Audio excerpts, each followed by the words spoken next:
We're going to talk to Enoch next.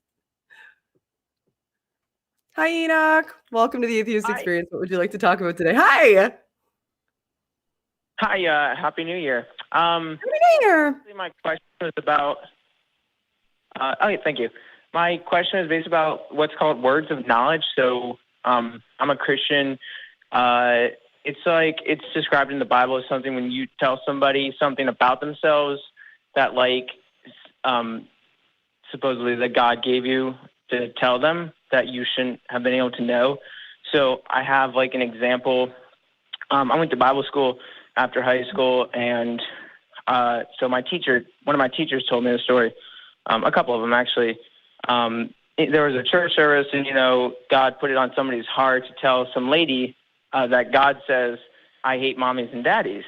And at first he's like, "I'm not saying that. That's ridiculous." But then he felt it so strongly that he goes up to the lady and he tells her, "Hey, I feel like the Lord wants me to tell you that God says, I hate mommies and daddies." And she starts crying and weeping, and so he has no idea why that was so meaningful. And so then she tells him, she's like, "When I was a little kid, my father would sexually abuse me, and every time he did, he would say, 'We're going to play mommies and daddies,' when he would do that." And so it was things like that, scenarios like that, where it seems like that should be impossible if there's no higher being telling people, giving people messages or anything. I don't know. So I just want to get your thoughts on that. Paul, you want to go first before you start?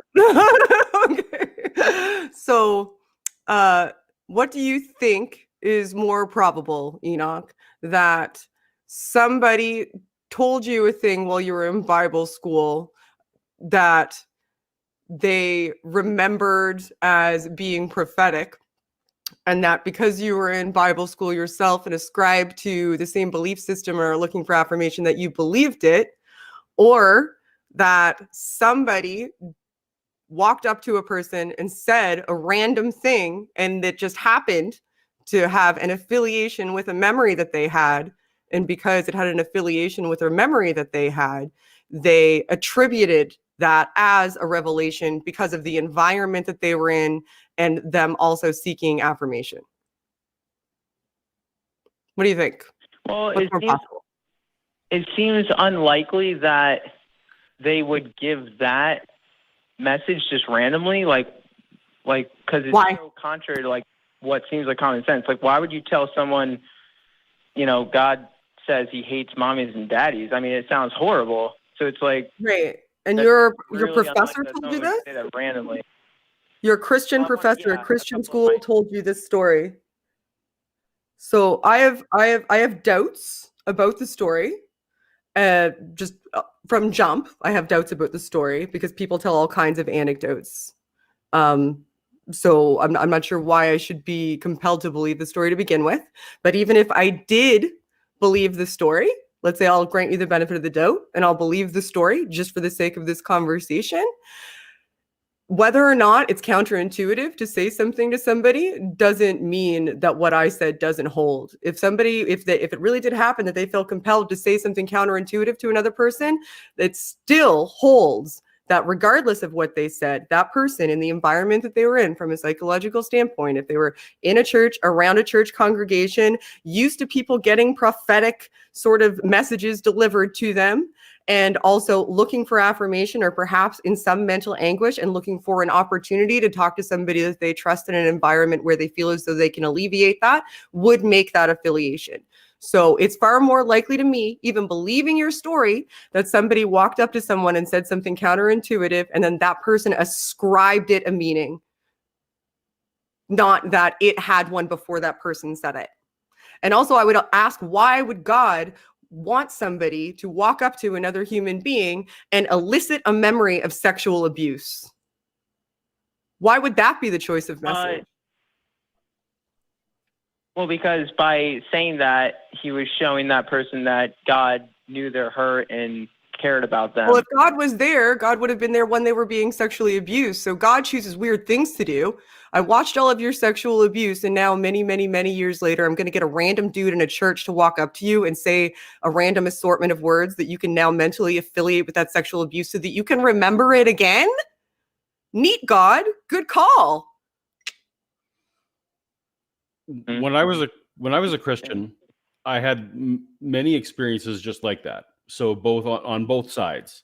So when I was in youth ministry, you know, I would deal with teenagers and young people, and I could feel God telling me, go talk to that person and ask them about their home life. And I would go and ask them about their home life. What's the biggest problem kids usually have? Home life is usually in the top one or two. Probably I went up to people and asked them about their home life in the past, and then went to the second question.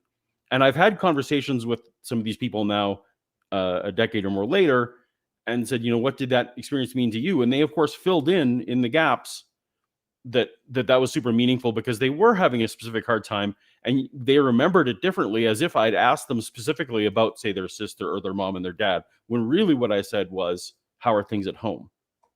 And more examples. At one point, my church was doing a fundraising drive to get rid of their debt for a certain year. And I had run in because I wasn't able to really come to the service, and I handed our treasurer a check, and he said, "You're kidding me. This is the exact amount that we need to clear the debt." Fine. So this was a big answer to prayer that I'd done this. But then it turns out later in the evening, a bunch of other people also gave money. So it really didn't matter that my check happened to be the one that rounded it off. But yet I remember the whole congregation, this was the big miracle. Paul came in and gave the check with the exact amount that was needed. We just tend to find patterns in a lot of these things. I've had people call me and said, God laid it on my heart to pray for you. Is there something wrong with you? Well, sure enough, I was sick that day, but there could have been 9 other things that were wrong with me. And yet God laying on their heart is really sometimes just sometimes our subconscious picks up on cues, social cues, other cues that we're not necessarily aware of, and we act on those. So in retrospect, when I've had those experiences, exactly like you just said, I've now come to realize that there are other factors for which I can't necessarily account for. And that's part of what, not only is it like if the anecdote was wrong, because I know these were things that happened to me, because I do agree completely with Shannon, anecdotes are not great. But what we attribute things to isn't really proof of anything. It's just what we're attributing to something in the moment. Does that make sense? Yeah, that makes sense. I see where you're coming from. If I could, one short question, separate, but just short, if that's okay. Sure, go for it. If Christianity was true. Oh, I'm sorry. What? Oh, I was just affirming. Go ahead. That's it. Oh, okay. If Christianity was true, would you believe it? Yep. If it was true, if something was true, would I believe that it's true? It's a tautological question, right? If I knew it was true, would I believe it was true? If I knew it, sure. But I don't believe it's true, so it's not a problem for me. Right. It's just like a philosophical. Yeah, that's a Frank Turek question that we get all the time. Yeah. If atheism was true, would you believe? It's just a weird thing. Like, you can say, if X was true, would you believe X? I mean, probably, if someone could demonstrate that it was true to you, and you were able to rationally get there, then sure, you would believe it. But when people ask these questions, I think what they're attempting to do is say, hey, I know it's true. Maybe I know something different than you. I mean, I don't understand necessarily the point of it's supposed to be a motivational gotcha, right? Like, oh, if you just don't want it to be true, and that's right, or you don't know the truth, right? But again, they wanted to demonstrate, like, you wouldn't even accept God even if I could demonstrate it, is something that gets thrown at me all the time. And because then they can excuse away why we think the way that we think, because we're just irrational, or we're hiding the truth from ourselves, or we don't want to acknowledge it. And I have seen atheists answer no to that question. It's like, no, if I wouldn't believe in God, even if it was demonstrated accurately, and that's too bad. I feel sorry for such people, and I know that they exist, but I'm not one of them.